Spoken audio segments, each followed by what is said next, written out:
Bonjour, donc aujourd'hui nous allons comprendre le théorème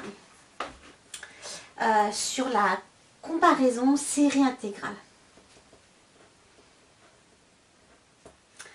Alors pour ce faire, nous on va l'illustrer sur la somme des 1 sur k.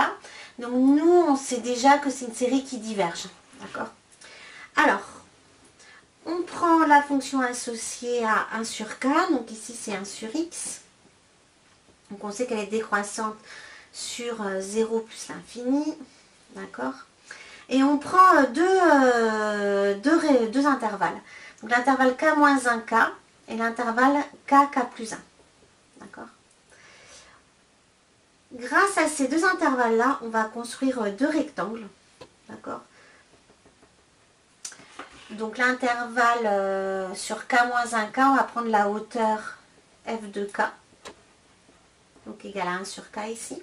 Donc là, vous avez votre premier rectangle. D'accord? Et après, vous avez un autre rectangle qui est ici. Donc, le rectangle k plus 1. D'accord? On va juste faire des considérations d'air. Alors, l'air de ce premier rectangle, quel est-il? On applique la formule. Largeur fois longueur, donc l'aire du premier rectangle,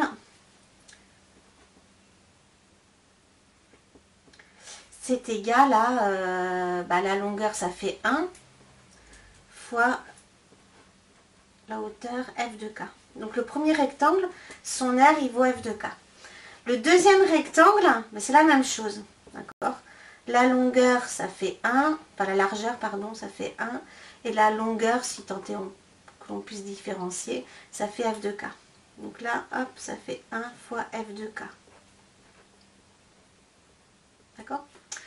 On utilise l'interprétation en termes d'air, de l'intégrale en termes d'air. Vous avez cette portion-là, son aire, c'est l'intégrale entre k moins 1 et k de f de t dt. D'accord? Cette aire-là, elle est plus grande que l'aire jaune. D'accord? Donc, on remarque que l'intégrale entre k-1 et k de f de t dt, elle est supérieure ou égale à f de k. D'accord? Donc ça, c'est grâce à notre premier rectangle. Notre deuxième rectangle, que nous donne-t-il? Son aire, elle est supérieure ou égale à cette aire ici. Cette aire ici, c'est l'intégrale entre k et k plus 1 de f de t dt. Donc ici, l'aire en orange, f de k, est plus grande que cette aire-là.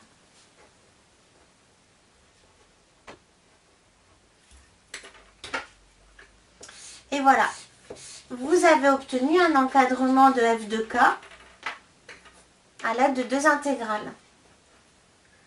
Donc ça, c'est vrai pour tout k plus grand ou égal à 2. Alors pourquoi plus grand ou égal à 2? C'est pour que ici, si k est égal à... Il faut que ici ce soit bien défini. Donc c'est défini si k-1, il est strictement plus grand que 0. D'accord?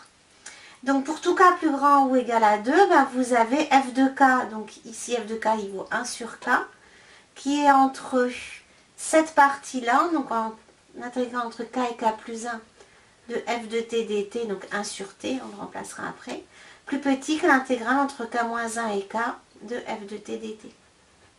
D'accord? Alors nous, on veut étudier la convergence ou la divergence de cette somme-là. D'après la définition, il faut qu'on étudie la suite Sn. D'accord? Donc Sn, c'est la somme pour k allant de 1 à n de 1 sur k. Donc qu'est-ce que l'on fait ici? On va sommer.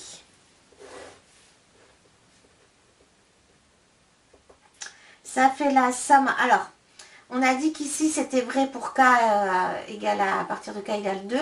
Donc on somme à partir de k égale 2. Donc pour k allant de 2 à n, de k plus 1 f de t dt. Plus petit que la somme pour k allant de 2 à n, de 1 sur k. Donc c'est presque Sn. Donc comme d'habitude, il nous manque quelque chose, on rajoutera le moment venu. Plus petit que la somme pour k allant de 2 à n de l'intégrale entre k-1 et k de f de t dt. Qu'est-ce qui se passe? Ici, ben, on reconnaît la relation de Schall. Là, ça va être l'intégrale entre 2 et n plus 1 de f de t dt. Plus petit que... alors, c'est presque Sn. Qu'est-ce qui vous manque? Il vous manque k égale 1. Donc, on le rajoute, on l'enlève. Quand k vaut 1, ça fait 1 sur 1. Plus petit que l'intégrale entre 1, cette fois-ci, et n de f de t dt. Donc, finalement, vous avez obtenu un encadrement. Donc, on a obtenu votre suite Sn, elle est entre l'intégrale entre 2n plus 1 de f de t dt, c'est 1 sur t dt, plus 1, puisqu'on avait le moins 1, plus petit que l'intégrale entre 1 et n de f de t dt, plus 1. Alors, qu'est-ce qui se passe? Ben là, on a la chance de savoir calculer cette intégrale-là. Une primitive de 1 sur t, c'est ln. Donc là, ça fait le crochet de ln de t entre 2 et n plus 1. Plus 1. Plus petit que Sn, plus petit. Donc là, c'est 1 sur t aussi. ln de t entre 1 et n. Donc finalement, là, vous avez Sn qui est entre ln de n plus 1 moins ln de 2 plus 1. Et ça, c'est plus petit que ln de n moins ln de 1, donc ça fait 0, plus 1. Vous avez obtenu un encadrement de la suite des sommes partielles. Donc là, il faut juste bien connaître vos théorèmes sur les suites.